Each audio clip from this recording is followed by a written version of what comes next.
जनसेवा दिवस रे वर्धित भत्ता वितरण समारोह। गंजाम जिला खलिकोट पंचायत समिति रे सरकार निर्देश प्रकार 15/1/2025 को जनसेवा दिवस बोली परिणत कराई। एही अवसर रे 80 वर्ष ऊर्ध्व एवं 80% बा चतुर्थ वर्धित भत्ता वितरण समारोह अनुष्ठित होइछे।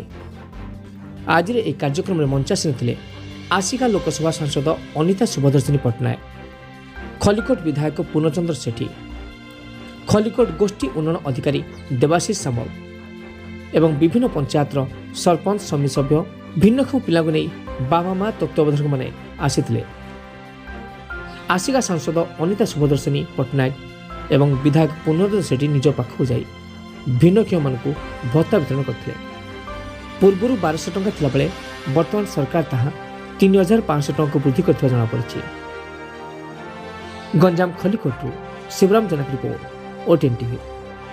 देखो निश्चिंत भाव में राज्य सरकार मोहन माझी सरकार भारतीय जनता पार्टी सरकार जहाँ कथा देइथिला जहाँ लोकों को कहिथिलु आमे करिवु बोली गोटे पर गोटे आपण देखुचंती से चाषीर एमएसपी टू आरंभ करिकि हो महाप्रभुंकर चारिद्वार खोला हबाटू आरंभ करिकि हो सबु क्षेत्र रे आमे आम कथा रखिचु। सुभद्रा रे भी महिला मानकु सशक्त करबा पई जो पदक्षेप नेबा कथा ताकू मध्ये नेइचु। किछि विरोधी दलर आशा आकांक्षा जो थिला आउ तो किछि पाउ नथिले कौन दौना बोली कहले आज अंततः तांको मुह बंद होइतिबो। मोहन माझी सरकार आज आम जहाँ कही 3500 टंका लेखा दबू निश्चित भाव में राज्य सरकार पाखे एपाई धन्यवाद और कृतज्ञता जनाऊँ। आम जिते निर्वाचन रणंगन में आम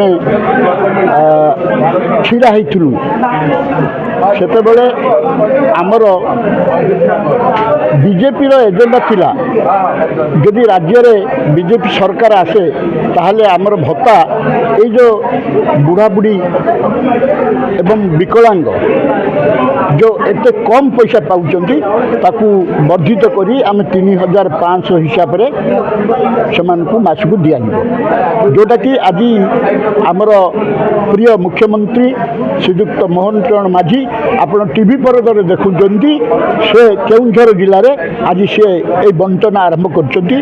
अतएव आमे भी आज आमर ब्लॉक एवं एनएससी मानकरे आमे भी ताकू बंटन करूँ।